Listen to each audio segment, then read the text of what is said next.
Yeah, I believe that, from Satan's perspective, temptation is an invitation to do evil. But one thing that I think is so easy to miss when we look at Scripture is that God allows it so that it might actually become an opportunity for us to choose truth and to choose what is good. And what I realized within the broader kind of Christian world was kind of almost a misunderstanding of temptation and the role that it plays in our lives. I think two things that I really want to make clear is on the one hand, our view of temptation is too shallow.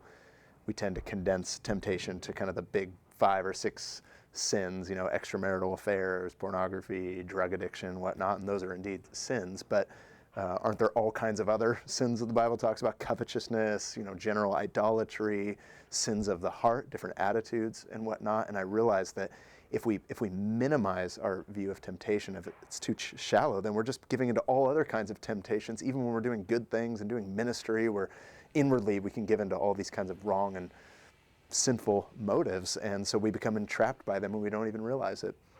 But the other side of it was also that there was a lack of understanding that I saw even in my own life and amongst other people that I do life with here, of why God allows it and the purpose that He has in allowing temptation into our lives. And what I was really discovering as I was looking through the Scriptures is that those moments of temptation actually become some of the most powerful opportunities to really choose what is true, what matters to me. And when I choose that, I'm not only declaring to my own heart and to the people around me what matters most to me, but I'm also actually flexing spiritual muscles that actually grow my own faith. And so therefore those moments of temptation actually become my own growth opportunities. And the more I realize that temptation is pervasive, the more opportunities I realize I have to choose truth. And the more that I choose truth, the more that I grow into maturity, and the more that my character grows, and the more Christ-like we become.